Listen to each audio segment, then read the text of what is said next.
See, world, what we can do? We never stop learning. Welcome to another segment of Rita's World. Thank you for tuning in. Today, I have a nice lady that I met 3 days ago at my dear neighbor's home, Deborah Dunn. She introduced me to Katherine Thorderson. Katherine, Perfect. I want to thank you for coming over to my backyard today. I know we're staying away from each other. We are. We're physical distancing, not social distancing. Right. Physical distancing. And there's a lot of wind here. It's perfectly fine. I feel very safe. I feel safe also. Healthy and everything. I'm healthy also. Good. Me too. Wonderful. Okay, Katherine. Well, thank you for having me. Well, dear, Deborah said, Rita, I've got a lady that would be great on your show. I said, really? Because I haven't had a guest because of this virus. Oh, right. Oh, so I'm the first guest? For a long time. Well, really? About a month ago, we had Alex, okay, my dear friend. But so you're another guest. Thank you. Which is makes me happy. Well, I'm happy to be here. It's a wonderful blessing to even be in California. Yes, because at this moment. Well, you come from Memphis, Tennessee. I do. And I used to live in California, and I met my dear friend Deborah. Yes. And I try to make a trip here once or twice a year. Right. And I met you one previous time before. I think they had you over for dinner, but we needed an official meeting. And we just actually met, and we clicked so well that this is a wonderful... Well, I was talking about, I want to help save the world. I'm 84 now, as if I can help save the world. But I can inspire people. Absolutely. And that's what it's all about, right? And isn't it one person at a time anyway? Yes. We're always putting labels, black, white, male, female, young, old. So if you strip all that away, you're just a creature existing here on this planet, and we're just trying to cooperate with each other to live in some type of harmony.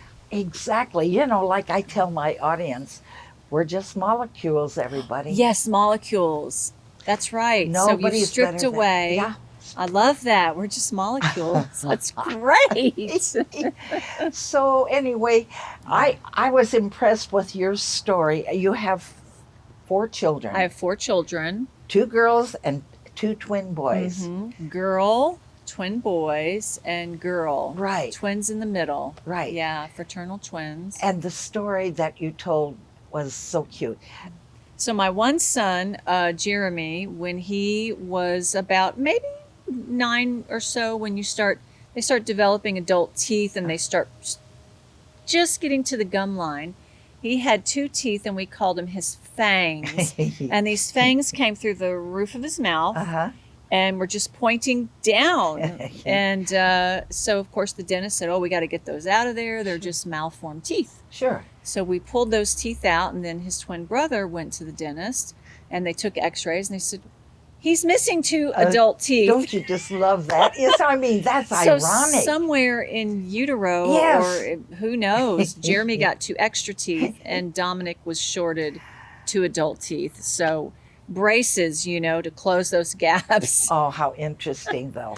Interesting. That was very different. I never heard of such a thing, and that's definitely possible, right? Absolutely. I'd never heard of it. I didn't even know it could happen. And the dentist said, well, it's pretty rare. But he had seen, not in twins, but he had seen the extra teeth. But had never seen it in twins like that.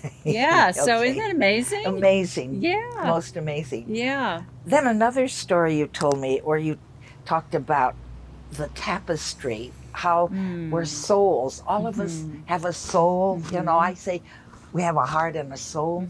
Well, tell me how that tapestry thing came about. So it's definitely not my idea, but I was listening to a woman describe, barring your belief system, this is something she has learned through her experience of doing, I think it's called past life regressions. Oh, sure, I've heard of that. And she discovered that there's these layers that people go through when they leave this earth. Oh. And many people, she's done thousands of them, and many people have the same experience. Oh. And they get to this, let's just say, a level of this afterlife where they are shown a tapestry, to come to understand that in the tapestry, every thread is a soul. Wow. And so the tapestry that is the interwoven souls creates the humankind, or the essence of humanity. Oh, gives me goosebumps. I know, me too. And that each thread is important. So each soul Yes. is important to the tapestry. Ah. If you've ever seen a cloth or tapestry where maybe one thread's pulled out, you do see a tiny gap. It Yes. might be very minuscule, Right. but that thread is important. The threads that make the border, the threads that make the middle. Right. And so if we think of each of us together as being interwoven, Mm-hmm. then we stop with the black skin, white skin, young, Brown skin. old, because none of that matters. Right. The soul that makes up the tapestry doesn't have those human constraints. Aha. And so, but when the tapestry is woven together and the souls are interconnected, there is harmony. That's what I love. There's harmony. That's my favorite word. Yeah, I love harmony. Yeah, harmony. See, the world is a stage, Katherine. Yeah. And we are but the players. Absolutely. I believe Shakespeare that. said that. I love that. Yeah. So how are you going to play it? Are you Well, going to play it with love, or are you going to play it with hate? absolutely with love. Yeah, I believe that. For Father's Day, every holiday I put little plants out for the people. Well, I got succulents and man kind of plants for Sunday, but I'll get a kick out of it because people come by and they'll say, "Oh, I didn't bring any money." "Oh, no, these are free." Right. They might call me a little kooky, and that's okay. You That's can call me okay. anything. But I have signs all around, and people walk by. And now I've got even older men saying, "I like your signs. Right. Keep doing it." Right. I said, "Oh, thank you, sir." So see, it's all working. So in Makes little me bits happy. of these things, people may absorb bits of it every Yeah. time they pass your house. Yeah. Or they may go, "That statue's cute," but isn't it more beautiful to see something cute or lovely words rather than words of hate Oh, or definitely. or graffiti that yeah. that slanders somebody? Yeah. So I mean, my hope, and I know your hope, is that love is greater than the hate. Love is going to conquer the world. Love has got to. is going to conquer, and we're starting. And you know, with the demonstrations, every problem can be an opportunity, folks. You know, Yes. people are really, they are changing. And they're bringing awareness to things that, and it's interesting that this is not just a problem that is surrounded by the borders of the United States. Oh no! Another reason why I wanted you to come and do a show with me because you are a yoga teacher. I am. I kind of, before I left California, I lived here years ago. I had really only heard of yoga as I think it maybe was the Beatles or something back in the 60s or 70s. Yes. That had a Swami come from India. And I remember hearing at some point people, when I was a child, talking about yoga, that it was this weird cultish thing that came from India and maybe the Beatles were doing it. Yeah. But I got interested in yoga before I left California in the early 90s, Okay. before yoga was really like, let's just say, commercialized. Right. Or a yoga studio on every corner. And I really got into it as a way to de-stress. I heard that it was good for stress Yes. and meditation. I didn't really know that yoga would involve physical movements or postures. Oh. And then later, after having my children, I needed a yoga practice to help heal my body because having the twins, I carried them almost full term. I had a lot of muscular and vascular issues related to my pregnancy. So yoga came to me out of necessity. Very smart. And I felt the doctor said, "Oh, you're going to need surgery." And I said, no. "Let me work with my my body, Right. and see if I can heal it through breathing and asanas or movements, and develop a yoga practice." And from there, I fell into teaching and instructing. Isn't that amazing? Yeah, yeah. How long did it take you to think of yourself as a professional that you could? Okay, this is the thing about being a yoga teacher. Even the term yoga teacher it sounds a little egoic to me, like, oh, I'm the yoga teacher. I really like to think of it as I'm going to guide you through a practice. And as I'm guiding you through it, I'm always a student. I'm always learning something. I love that. I learn every day. Go ahead. ahead. Yeah. So teacher is like a term that I would use just to say, this is what I do. I'm a yoga teacher. But really, I'm always an appreciator and student of yoga.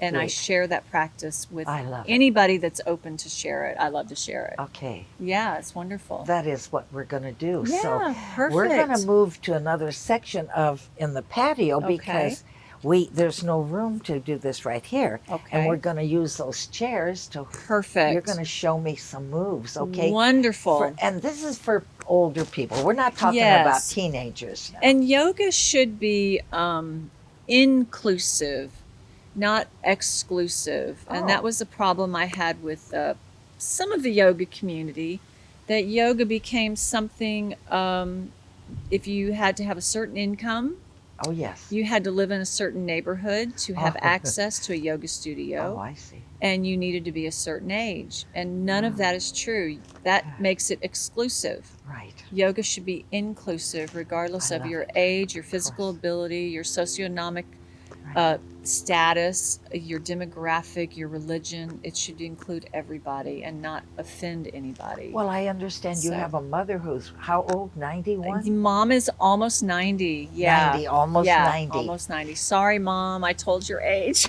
Uh-oh, I'm sorry. It's my fault. No, every year we should be proud of. I'm proud. Me too. I have no question, because... Yeah.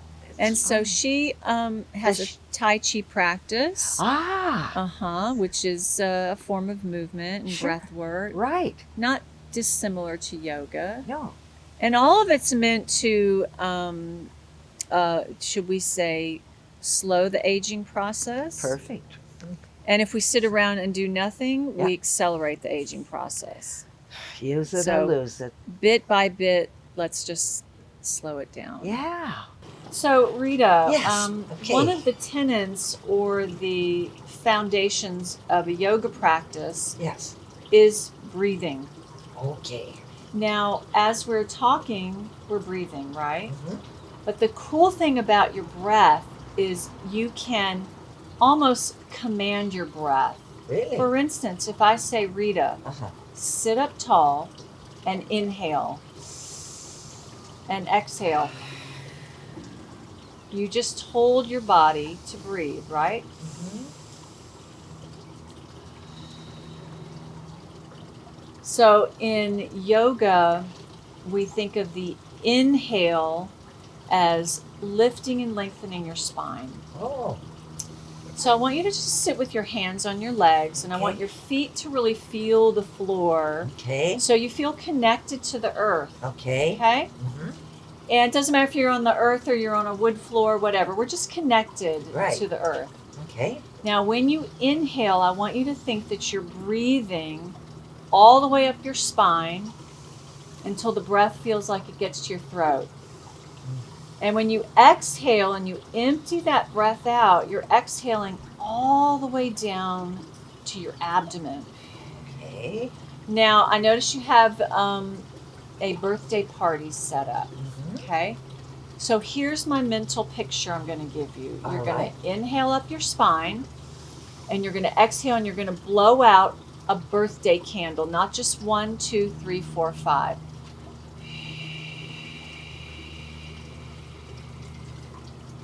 And you might even feel your abdominal muscles engage or pull inward towards your spine to help push the breath out. Okay. Right? So perhaps your dance experience, you might have learned a little bit about breathing and holding your abdominal muscles in. So just as we're going through this, we're going to inhale, feet feel the floor, sit up tall. And exhale, I'm blowing out the birthday candles.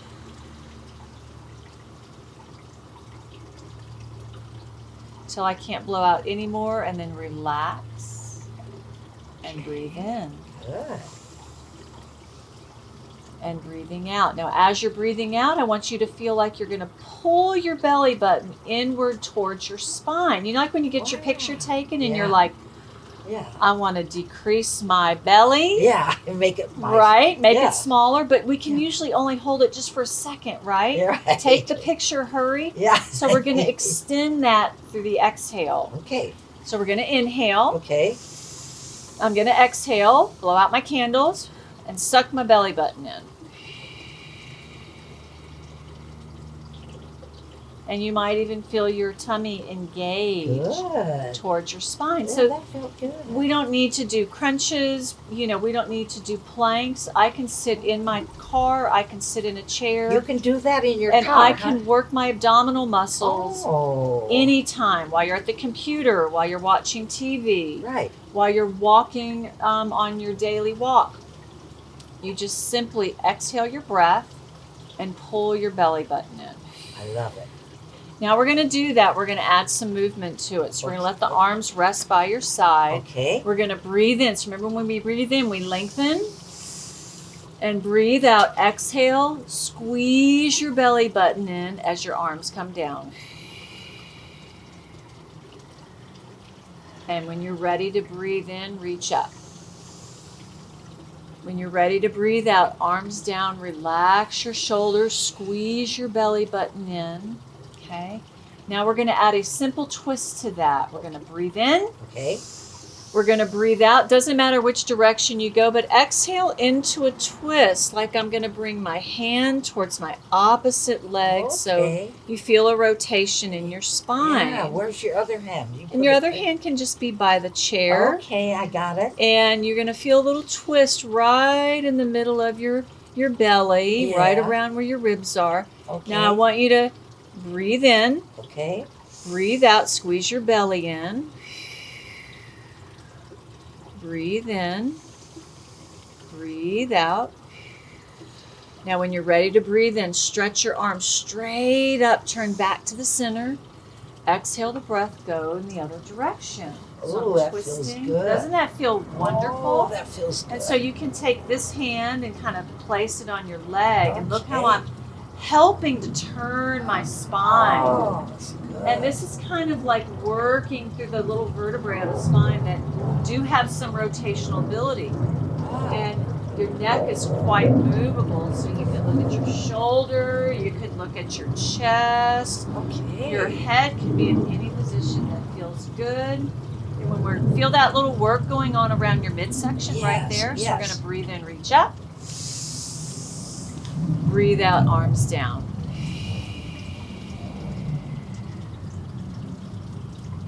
So, very simple posture, right? Very nice. Very Now, simple. something that feels good on the hips is I'm going to wiggle a little bit closer towards the front of my seat. And not everybody can do this, but I think we're going to be able to. We're going to try to put our ankle right up here on our leg. Okay. Right? Now, Sure. I'm going to take this foot and I'm just going to pull my toes to my shin. I'm going to hold this shin right here as an anchor. I'm just going to sit up tall. Now you might feel a stretch in your outer hip. I do. Okay. Yeah. So hips are a very mobile joint and they like to be mobile, but they also need to be stabilized. So this is a way to stretch that hip right around that glute. You might feel a stretch just like this, but if you wanted to feel a little bit more, you could pull your chest forward. That does feel good too. Now, the trick about yoga is when you find a pose and you're experiencing a stretch, breathe. And when you exhale, relax your body all the way into where you feel the stretch. So we want to allow the body to release. I see particularly men, I'm sorry, but in a yoga class, men tend to be more strong and a little bit more, they want to add a little bit more force. So they might be doing this, pulling themselves into a stretch. And when I tell them, just relax and let your body stretch. It's a letting go of control and allowing your body to be. So let's do the other leg. Let's just check it out. It might be a little more stiff. It might have the same flexibility, but let's just see how it feels.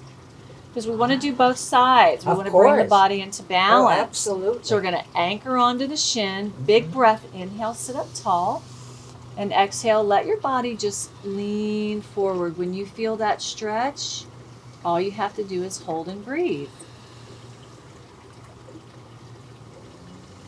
Feels good. Feels good. And look, I can tell that this side on you has a little bit more flexibility than your other side. Well, maybe because I'm more relaxed with the exercise. Yeah. And so when we're experiencing that sensation of a stretch, you just hold and breathe. So we're marrying the concept of the breath and the movement. We're not forcing the movement and we're not forcing the breath. We're just letting them coexist. Remember our tapestry? Right. Same thing. It can relate to anything. It can relate to our yoga practice. We let the breath and the movement be interwoven and coexist. That's beautiful, Katherine. I just made that up. I don't know. Hey, she just made that up. See, she learns something every day too, huh? Yes, absolutely. So another thing that's really good to do for posture, doesn't matter if you're young or old. I work with medical school in my local area, working with surgical students because they wind up with a lot of neck issues. And as we age, we can have neck issues. Using devices can create neck issues or what's called forward head posture. So we're going to reverse that. So I'm going to ask you to stick your arms out straight in front of you. And I want you to pull your elbows back and imagine you're squeezing a tennis ball right between your shoulders. Now feel like your chin is level to the floor, feet feel the floor. Stay in that position. Inhale, sit up tall. Exhale, squeeze the elbows back a little bit more. You feel that work happening between your shoulder blades. So think that we're reversing everything that brings the body forward in life. I'm giving it a little reversal. So if everything in life involves this, we're doing this. That's good because when people are at computers. We're always, even if you bake or you're a chef. Or you're washing the dishes. Yes, washing the dishes, planting your garden, looking at your phone. Yes. So we're reversing that. Okay. And then I can feel it even more if I open my arms up like this. Right? Feel that work happening. And it doesn't look cute, but I'm going to slightly pull my chin back and line my cervical vertebrae up back there. And then remember when you're in the pose, you breathe. Squeeze your belly button in. So next time you exhale your breath, just relax your arms down. You should be starting to feel a nice sense of calm and well-being around your body and your mind. Yes, I do. Yeah. And so the last thing I would like to share with you that's very important is balancing. Balancing poses. So let's use our feet to push our bodies up off this chair. Push through your heels. I'm just going to give the chairs a quick turn. If you can turn your chairs so we can kind of use our chair back. And I would suggest, especially if you're compromised on your balance, to hold on to something. So all we're going to do is I've got my hand on the chair and I'm going to take my leg and I'm going to pick it up. And I'm going to stretch it out. Okay? And then I'm going to let it come back down. And then I'm going to do my other leg. Now always make sure your knees are soft. I'm going to pick up my other leg and stretch it out. Okay. And take it down. All Now I want to right. go behind my body. So let's take our inner leg here and just stretch it back. Okay. And lift your chest. You feel your Ooh, that glute feels activating. Good. Oh my gosh, that feels Does that good. feel wonderful? Oh. Now, look at your hand on your chair. I want you to go to just 2 or 3 fingertips on the chair. Okay. And maybe 1 fingertip on the chair. Okay. And maybe no fingertips on the chair. Okay. Yes, yes. Wonderful. And down. Down. And these brick are a little uneven, so if we can do this on brick, we can do it anywhere. We can do it anywhere. Kitchen floors, perfect. Yeah. So I'm going to take my leg that's closest to the chair. I'm going to Okay. stretch it back Okay. until I feel my glute. Glute is just your sitting muscles, right? Okay, yeah. Standing muscles. And I'm going to go lighter, lighter, lighter on my fingertips. Yeah. And I know my chair is there if I need to touch it. Yeah. And I'm concentrating. And guess what? You're breathing. That's fun. Yeah, it's fun, isn't it? Yes. Yeah. It's a challenge. If you're blessed to be able to stand and have both feet on the floor, practice this every day. Good. It's good for your brain. Good. And I want to show you one more. Okay. That's a great balancing trick Okay, Katherine. for everybody. All right. And ideally, you would do this with your shoes off, but we're going to leave our shoes on. Okay. So I want you to just touch the chair. Okay. And look at these bricks. Imagine your brick is a balance beam. Okay. And I'm going to put my other foot on my balance beam. All right. Okay? Mhm. Now, when your feet are stacked up and I'm at what I would call the midline of my body, my brain is getting all sorts of signals right now. Mostly help. Really? Help. I feel unsteady. Because you're in a position You're you're in not used to. Yes. Okay. Now, you're going to go very light on the fingertips and you're going to try to take both hands. Yeah. And if you find a focal point on the floor and you concentrate on it, and even if you feel wobbly, now remember what I said about pulling your belly button in? Yeah. Pull your belly button in so you're stabilizing your core. Okay. Oh, your balance is excellent. I can just tell from my peripheral vision. You're doing wonderful. And then touch the chair. Okay. Lift your back heel. Now step this back foot in front of this foot.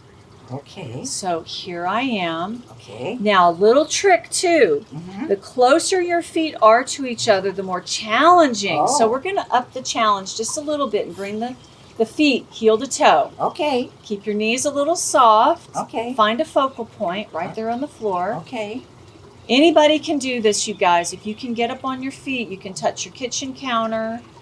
And I'm just going to concentrate. Squeeze the belly button in. This is harder to do barefoot, so I want you to try this sometime when you're in your kitchen. Okay. Barefoot, and really feel the floor. And you might feel your ankles giving a little wobble. That Yeah. means your body is working. We want to feel a little struggle. Okay. A little struggle is good. And then once you touch the chair Yeah. and you put your feet right back next to each other, you'll see how your brain and your body feels very Wow, relaxed. it feels so. It's good, isn't it? Yeah. It's So different. Yeah. So it's good to feel a little struggle, Yeah. challenge, make your brain work, Yeah. make your body think, Yeah. and then when you go back to your comfortable position, right, then your body will feel very relaxed. Good. So give it a challenge. Yes. Try standing on one foot. Everybody should practice this, young, Okay. old. When we're young, we naturally do it. We're playful. We hop, we skip, we jump. The older we get, we're worried about falling. And I want to say, please don't risk falling. Make sure you have something nearby that's sturdy if you need to touch it. Okay? And we want to do an equal amount. Okay, then we On- check the other foot. Yes, because we usually tend to do it more on the foot we're good on. Aha. So we need to take that foot that we're not so good on and Yeah. bring it up to the level of the good foot. Okay. And just let your body relax and find that center of gravity. Oh, you're doing so wonderful. I can't believe it. I can see you right out of the corner of my eye. I'm better on the right Yeah. than the left, though. Yeah. That's good. Yeah. How do you feel? I feel good. Feel quite relaxed. Yes, very relaxed. And we close a yoga practice just by saying Namaste. And Namaste just very simply just means that the good or the divine in me recognizes the good and the divine in you. Namaste? Namaste. Namaste. Namaste. See, I've learned something new every Yes. day. So, Reita, Katherine, Namaste. namaste. Thank you for having me. Thank today. you for sharing your time with me. Thank you. It was wonderful. I'm very grateful. Me too. Thank you. I love her. Aww. Thank you, everybody. Thank you for watching, and hope to see you next time. Don't forget, we are what we eat, think, and do, and let's see the good in each other. It's contagious, and it makes you feel good, and you'll sleep good at night if you do something nice for somebody. You'll see. I love you all. Bye. See, world, what we can do? We never stop learning.